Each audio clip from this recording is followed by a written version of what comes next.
Yeah, I think that that's a good idea, particularly, like I indicated, at this point, we don't know what we don't know. And so if there's areas that the board is not receiving reassurance and coverage over, then we want to have a discussion about that and what our plans are to provide that so that I think that was your point earlier, is that, management is providing you with assurance, but you also know that you're getting some level of comfort that there's another reassurance activity occurring that allows you to have that validation. And then this will demonstrate to you as well, kind of where does that occur and how does that occur.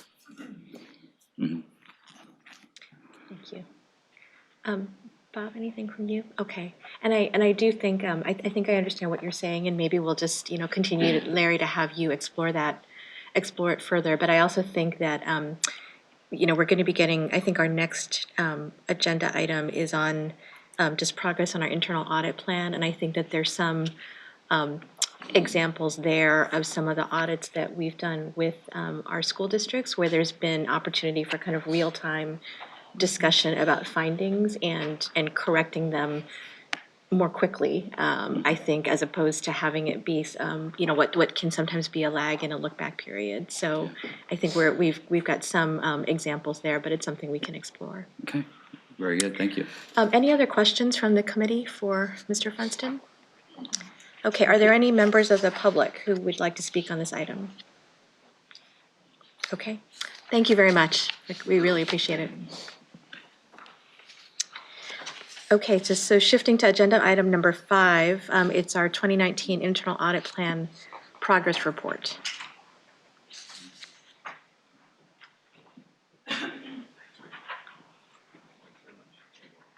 Yes, thank you. Item number 5 is our progress report with regards to our 2019 audit plan, and we're about halfway through the year here, and so we share the results with the committee as required by our standards and in the work that we've been able to accomplish so far this year. And so with me here today is Cheryl Dietz to my left, who is over our internal audit activity, as well as Mike Dutel, who is over our employer audit activity and teams. And so I'm going to turn the time over to them. And again, if you have any questions, please feel free to ask. Thank you, Larry. I'm going to go over the employer audit mid-year results. And during the first 5 years, staff completed 24 audits, which includes 11 full scope audits and 13 limited scope audits. The full scope audits, we test the employer's reporting process for earnings, unused sick leave, post-retirement earnings, and demographic information. For the limited scope audits, we focus on only one of those payroll reporting processes. Compared to full scope audits, the limited scope audits take less than half the time to complete, and they're normally done as a desk audit. With only 24 audits completed, you may wonder, are we going to hit that goal of 84 audits for the planned year? But I'm really confident we will hit that goal because we started the year, we assigned all our full scope audits at the beginning of the year, and we started them, and we're pretty well along in that way, and those take a little bit longer. So we got most of those done, and we're going to start looking at the limited scope audits now. And actually, at the 6-month mid-year point, we completed 32 audits, and we also issued 10 draft audit reports. So I think we're going to meet or maybe even exceed our goal. I'm hoping to exceed it because the most we ever did was 84 audits, and I'm shooting for at least 85 this year. ARM 21 and 22 contain a detailed listing of the employers that we audited. The percentage for the finding types have remained pretty consistent over the last few years, but however, this year we've seen a little bit of increase of the misreported earnings, which was found in about 80% of our audits. And the misreported earnings mainly were one-time payments and extra duty earnings. For the limited scope audits, we use data analytics to select employers that had a greater likelihood of misreported unused sick leave and one-time payments. And that selection process seems to be working out pretty good because for the sick leave audits, 5 of the 7 employers audited had a sick leave finding. And for the one-time payment audits, all 6 employers audited had misreported the one-time payment. Mike, if I could just jump Sure. in on that just a second here, because I think this is maybe in reference to Ms. Heige's comment earlier. These limited scope audits that we do, we call them limited scope because we use data analytics. So one of the things we talked about was you've got this large volume of data, a year's worth of reporting of the payroll information from each district and each reporting unit. And so we do some data analytics with that, and it helps us to identify unusual reports that we receive of payroll information. And so we see kind of a trend, if you will, and then a little blip, and it tells us that, we want to look at what happened here because it's out of a normal threshold that we see. And so we focus in on that, and generally these one-time payments that Mike is referring to here, those are payments that are given to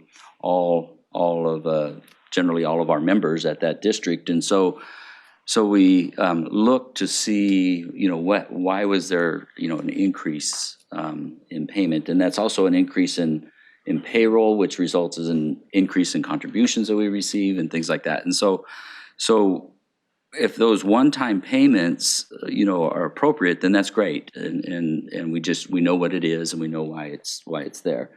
But if it's not considered creditable compensation and should not be credited to the DB as we typically, to our defined benefit program as we typically would see, then it allows us to make a correction, soon, right? Soon after the misreporting occurs, generally within sometimes a matter of months. And so it allows us to focus in on that. And what this really, when Mike mentioned the testing that's done, it's primarily active members that we're testing, right? And so it's current payroll information, and so we're able to correct those errors sooner than we would otherwise, and identify it, fairly quickly. And why I say that is, previously we used to use data that was 2 years old. Now we're just looking at the last year's data, and we're making corrections. Many of those members are still active, right? And so it corrects their payroll reporting to PERS so that we avoid problems, and that when they go into future problems, and that when we go into retirement, they're getting the right amount that they're entitled to, and it really helps to prevent problems so that, when they do retire, if we subsequently find that there's an error, then oftentimes they'll owe money back to the system and things like that. And sometimes when that reporting of those one-time payments, if it's not appropriate to be reported to the defined benefit, it may go into the DBS program, and in that case, the contributions are transferred over to the DBS, but it also may result in money going back to the school districts because they paid contributions on this reporting that they did that we found erroneous. And so it allows us to even in some cases refund money back to them for those contributions. And so I just think that it's really a great way for us to approach this audit work, and appreciate the good data analytics that Mike has been and his team have been doing, and find it very helpful. So I want to make sure you understand the difference between those full scope audits and the limited scope, where we're really just dialing in on a particular reporting area, versus a full scope audit where we're out looking at, both active and retirees, and looking at many other topics in addition to one-time payments and sick leave, right? Right. So, Right. Thank you, Larry. Thank you. So we've got a couple of questions Lynn? Oh, thank you. So I think the limited scope audits have been very beneficial in providing staff the ability to be a little bit more nimble in working with employers. I'm curious if this is spurring our staff to provide additional training to these employers, and do you see the same employers making the same mistakes over a period of years as you go back and audit them once again? Right. It does generate additional training, because 21 out of the 24 audits that we did complete have a systemic finding. And when there's a systemic finding, we write the program area and let them know that they misreport the one-time payments. Please provide additional training for that district, and even maybe the county office wide. I don't know if you know what a systemic finding is. A systemic finding is when the the employer miscodes a payment in their payroll system. And if the employer miscodes a payment, then that finding is going to affect all members that receive the miscoded payment.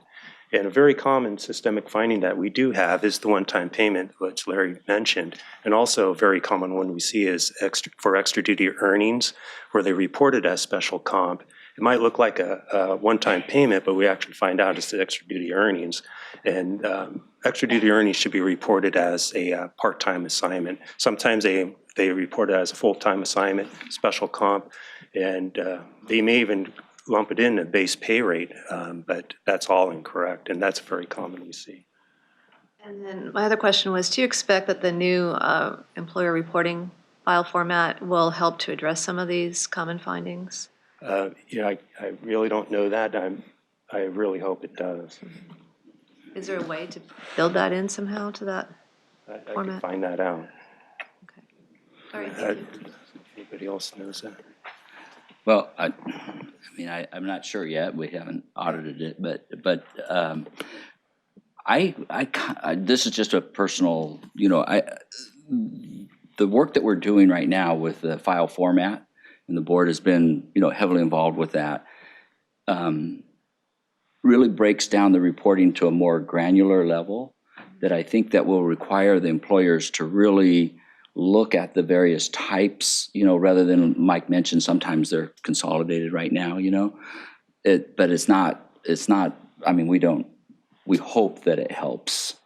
I think we'll see, but along with it is increased awareness, right? Increased training that's coming to the employers. And so, particularly with regards to the new file format. And so we hope that it will help. That's our hope, but we will verify.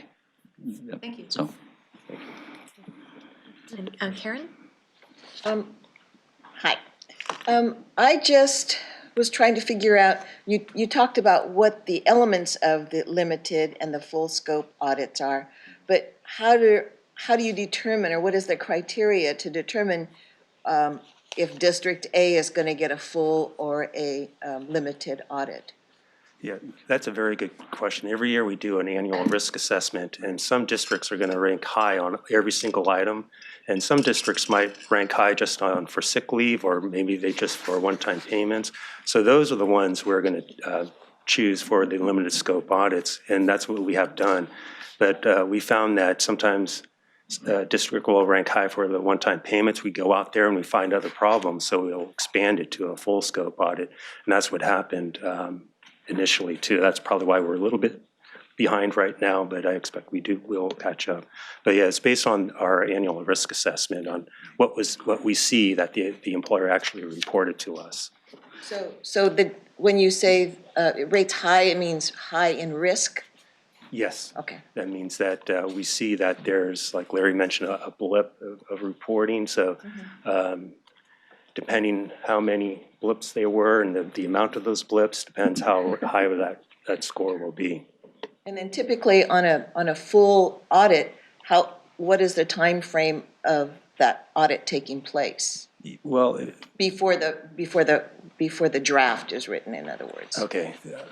They normally take, for a full scope audit, takes approximately from start to finish about 350, 370 hours, and that could, and depending on other workload and vacations and the district's responses and things like that, could take anywhere from 5 months to 12 months to complete.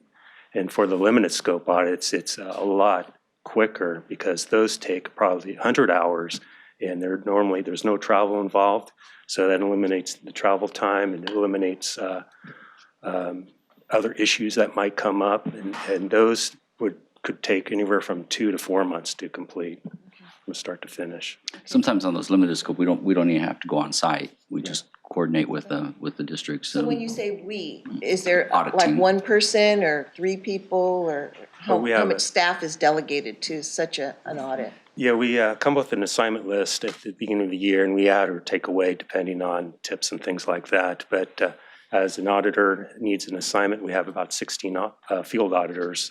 That auditor will get the next assignment. So just, it's spread out between about 16 auditors. Thank you. That risk assessment that he mentioned actually will come to the committee at the next meeting, at the November meeting. Exactly. So we'll have a whole agenda item on that and review the process. And Larry, that's also when we'll, I think that's when Karen and other committee members will also get to see sort of what kind of staff resource utilization looks like in terms of, I think we've done a really great job, especially with using the data and the limited scope audits to be able to expand the number of districts that we're hitting by being, kind of being thoughtful about using that data to identify some given the resources that we have. So I think that annual assessment will also look a little bit at our resources and how they line up. Yep. Great. Thank you. Thank you. And then Cheryl, if you could give us the report on internal audits? Yes, hi. Well, I'd like to report that we are on track with completing our audit plan. We have completed 5 internal audits. We have 1 that we're finalizing as well, and we have 6 in progress. We are also facilitating 2 audits that require specialty knowledge and investments in information technology. So currently, we have an investment audit over real estate, and we are finalizing an audit over IT general controls over our financial system, Business Direct. So I'd like to highlight just a few results of our audits that we completed. We identified opportunities to strengthen on-site contractor monitoring of required forms, such as background certifications and personal history statements that may disclose potential conflict of interest. We also noted that the vendor registration process could be improved to validate vendor legitimacy and ensure appropriate access and maintenance of our vendor database. And as a result of our refunds audit, we detected an automated control over the cash balance benefit refunds that did not work as intended. And then lastly, for our member direct deposit, we identified opportunities to strengthen and limit access to our member direct deposit information. The full summaries you can see are at ARM 29 to 36.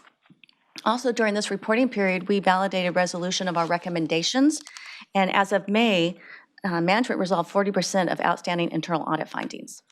And lastly, as you may recall, last year we performed or facilitated an audit of State Street, our master custodian, and those resulted in 6 issues. And I'm happy to state that all 6 have been resolved. So I'm happy to answer any questions you may have. Great. I don't have any, no questions from the committee. Okay.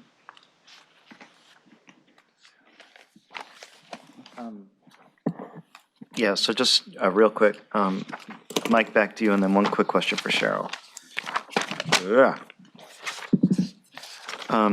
So Mike, with respect to the, don't worry, I'm getting there.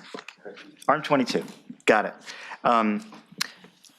Just want to point out there's many new members of the board, so these audits result, as you'll find in November, they flow from a risk assessment, so they're not just randomly chosen. And in particular, what I'm sure you heard, but I want to emphasize it again, findings with respect to active members are really valuable because it gets them before they go into the retirement mechanism, which means that that's a whole nother ball of wax that is avoided. And it also allows to true up with the current amounts in real time. And then it also permits, and we do this, to go back and inform them and say, as Mike was pointing out, hey, we're finding these findings. What can you do to get them right? So we do, I think, a pretty good job of informing the employers when we find the systemic findings that, hey, we found this. We don't just issue a finding and walk away. We try to say to them, hey, look, here's something that we're finding, and it's their obligation. It's not like, this is not like our obligation to help you get it right. It's their obligation, but we stand ready to help them. So it's really the whole viewpoint of the audit system that Larry has put in place here is we're not out to get you. We're just out to get accurate numbers, and we're out to help you provide accurate numbers to the system so that everyone gets the right amount of pension. That's the goal, right? Is that everyone gets the right amount. So we try to make the audit process at the employer level a cooperative experience. Nonetheless, we do know that we're the auditors and we're there to make sure that things are getting done right. So it's, and you'll learn more about this when November comes up, when we talk about the risk assessment. And so that'll be a really nice time to do that. Cheryl, so you said, just going back to State Street just real quick. In your opinion, you concur with management's, are you satisfied? Yes, Okay, that's what I wanted to hear. Thank you, ma'am. With regards to State Street? with the resolution, yes. The Yeah, resolution. we actually had KPMG come in and validate that. And I checked resolution. back, yep, and then we also circled back with management as well, so we want to make sure all parties were on the same page.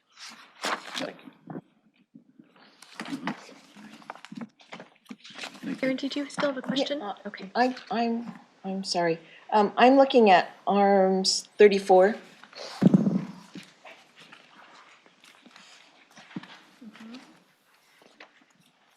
Because I've been heavily interested in the Pension Solution Project and how that information is being put together, I was noticing the results, the very first triangle that's up there. Password required for members to change their account or to add different things. And then going down to the member activity, there's going to be, from what I understand, there's going to be like an audit trail of whenever an adjustment or a change is made to a member's information, there's going to be a list of that. And so then is that part of your oversight to see if those changes are legitimate or not? Correct. Okay. So when when that system goes live, we'll have an opportunity, especially for some of these issues, to go back and make sure those are resolved or will be prevented in the new, in the system. So making sure, audit trails, that should be management's responsibility also to ensure they're reviewing and making sure changes that are made are appropriate. But as we do an audit, we can provide that assurance. All right, and then there are specific employees of CalSTRS that have access to that information or that pipeline, so to speak? Right. Okay. Yeah, typically in a implementation of a large system like that, there's a process, and I don't know if Ashish wants to talk to it or not, but with regards to what's called user acceptance testing, and so these requirements are designed such as this, and then user acceptance testing is performed, and if it passes, then it's accepted by the organization and signed off by management, and they provide assurance to you that yes, everything is, what our requirements are being met within the system, right? And so we actually are just kicking off an audit right now of that user acceptance process. So obviously, we're not going to be able to individually test everything, right? But what we're looking at is making sure that within that user acceptance testing process, that controls are in place that provide assurance that those requirements are being tested, that they're designed and tested and accepted, and if they're escalated, that they're being corrected, right? So we're looking at that entire process right now. We're just kicking that audit off. Yep. Thank you. Thank you. Okay. I think that's a good example of, they're going to provide you assurance on the user acceptance testing, and we're looking at the reassurance that yes, did occur. Good. Right? Good. Yep. Trust We but want to verify. protect members' information. Yes. Mhm. Great. Okay. Thank you, Karen. Okay, so are there any members of the public who wish to speak on this item number 5? Okay. Thank you, Mike. Thanks, Cheryl. So agenda item number 6 is our compliance plan progress report.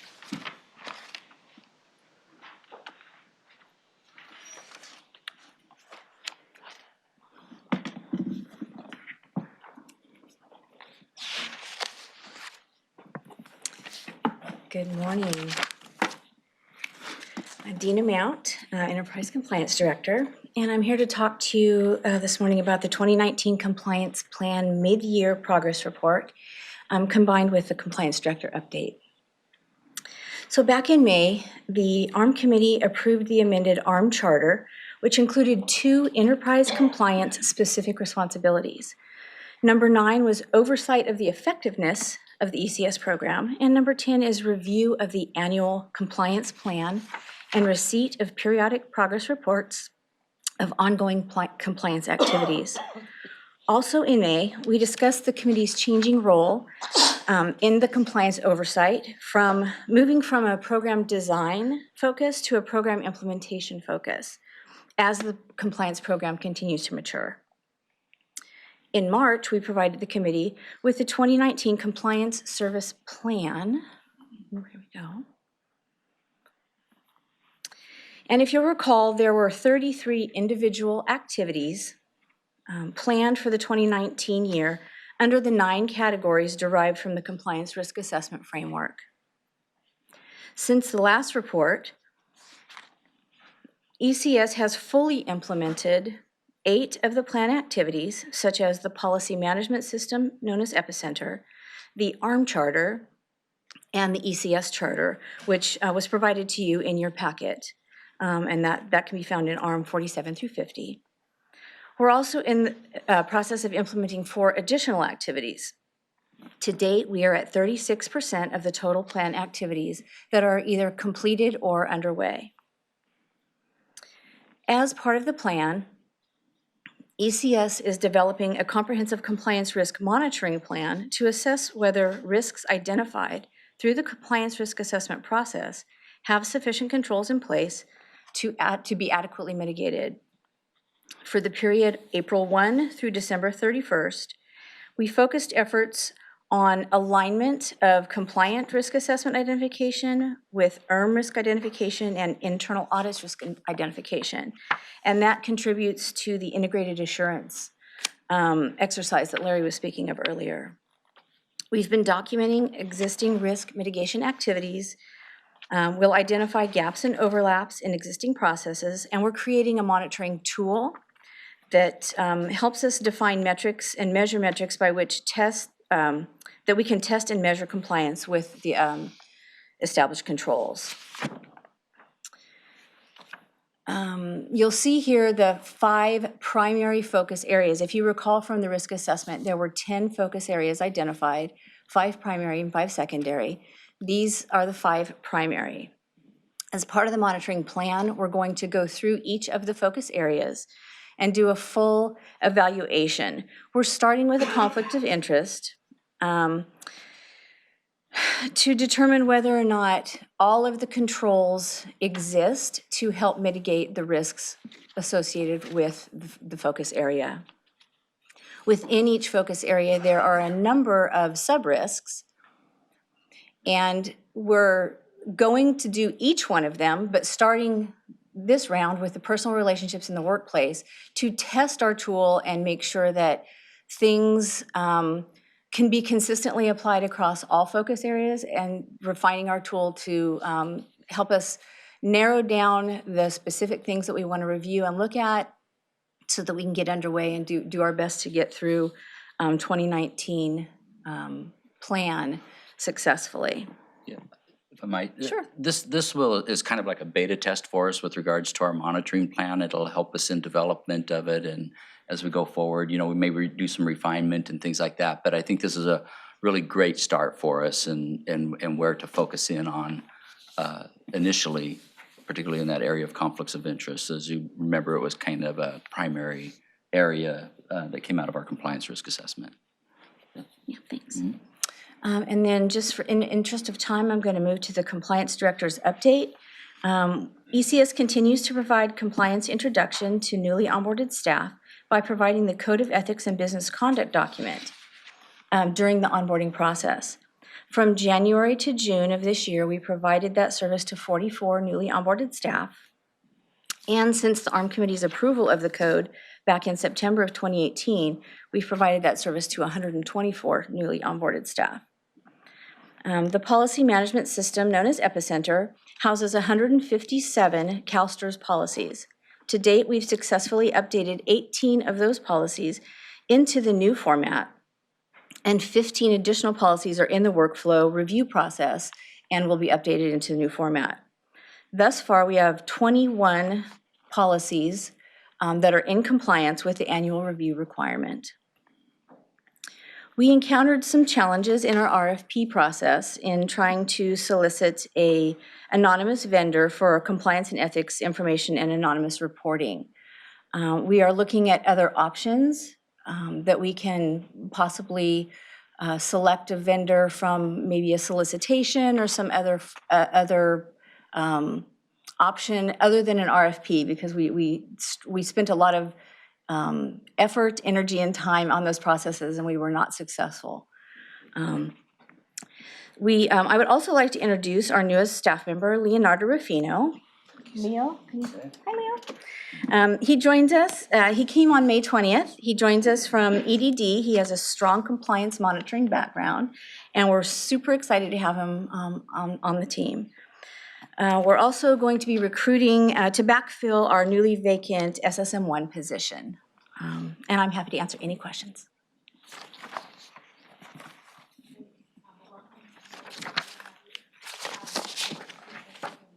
Sure, I think myself.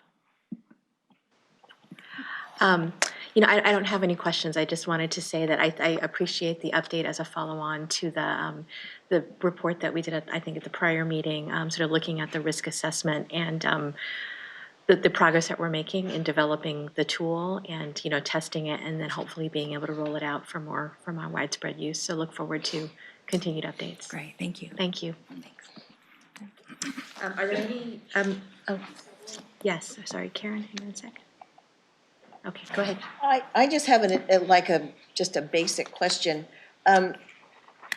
You have the Enterprise Compliance Services Program Charter, Yes. and that's within the ARM charter, No, it's a separate charter. separate charter? It's just that the committee has oversight of the program, and so when we amended the charter to change some language to make it more relevant, when we originally adopted that charter, we were called something different, and we resided somewhere else, and now that we're under Audit Services and we've changed our name, we updated, amended it just to reflect the new language. Okay. And so it's provided to you just as a information item that we amended the charter. Okay. Our charter.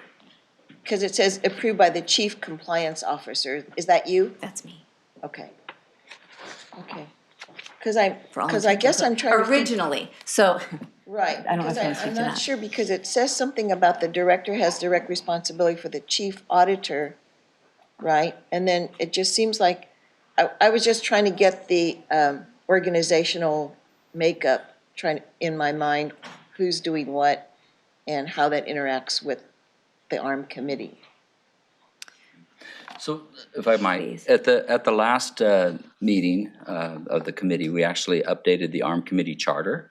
And that charter includes the committee's responsibility with regards to oversight of not only development, but now implementation of the Enterprise Compliance Program. And in August of last year, the compliance function was integrated and moved with Audit Services. And so Dina and I worked together on that, on implementing the compliance program. And so Dina is the director of compliance, which essentially performs all of the roles of a chief compliance officer. Okay. If you will, okay. Right? And so I think initially in the charter that you're looking at there, when it was originally created, the title was used, but then subsequently you'll see there's another amendment underneath it, right? And it was originally approved, and at that time, when it was initially created, our legal counsel was also the chief compliance officer. Okay. And so we've used the title of director now rather than officer. Okay. So sorry for the confusion. Okay, all right. I'm just trying to put all the pieces together. Thank you. Yeah, yeah. Yeah, and I think, Karen, you were not a member of the committee No. the last time when we So I amended the apologize for charter. any of these kind of questions that may have already occurred. No, they're good. before I- They're good questions, and I think there are other people, who are also newer to the committee or, may not remember what happened 2 months ago. You're just the one that asked. Exactly. Thank you. Any other questions, Karen? No. No. No, thank Okay. Are there any members of the public who wish to speak on item 6? Okay, item number 7 is our chief auditor update. Just real quickly, I'd like to point out to the committees, since we have just 1 minute left here, an example of our revised internal audit report that we're using. And it's, for example, if you go to ARM 33, you'll see that we've improved our reporting format here.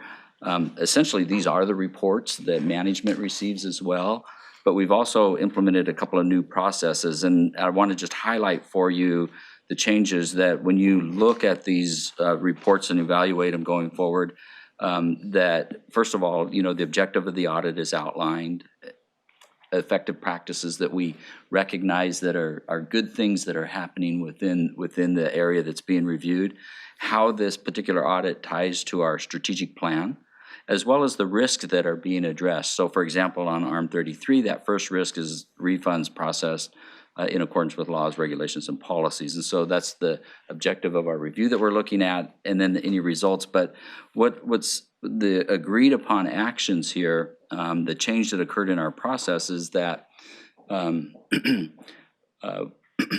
excuse me, while we have a preliminary discussion and exit conference with management, we actually determine these agreed upon actions at that time. And so when we issue a draft report to them, that those agreed upon actions are in there, and management simply at this point has to concur with the report as it's drafted.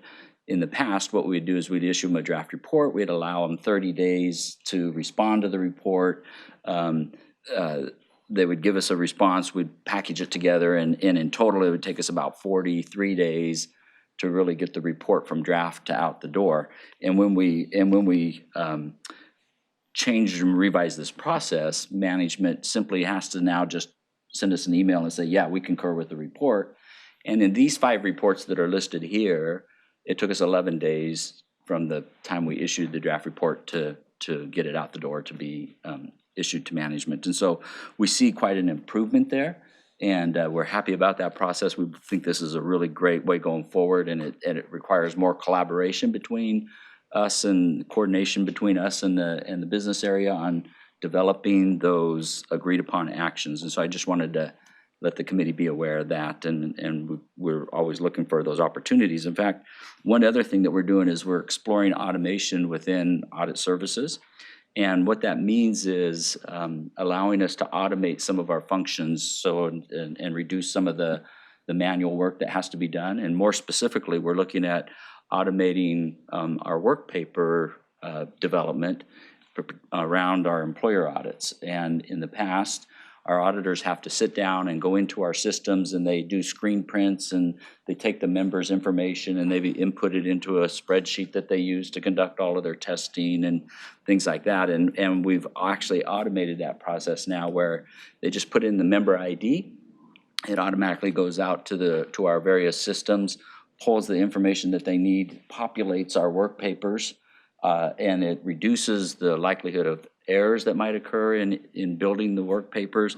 It also saves a lot of time, an additional 5 to 8 hours or so per audit by automating that process. And so we're looking at continue to look at those opportunities for improvement and automation. And so, while I say 5 to 8 hours per audit, that's, roughly 500 hours per year. And so quite a bit of savings for us. And then finally, just wanted the committee to be aware that a couple of years ago, we hosted what's called the Association of Public Pension Fund Auditors conference here in Sacramento. And once again, we're participating in hosting that event coming up in October. And it allows pension systems all across the country to get together. And as we finalize a little bit more of the program, I know that our chair attended our last one and invited others to attend. And so it's a great informative information opportunity to hear about, auditing pension systems.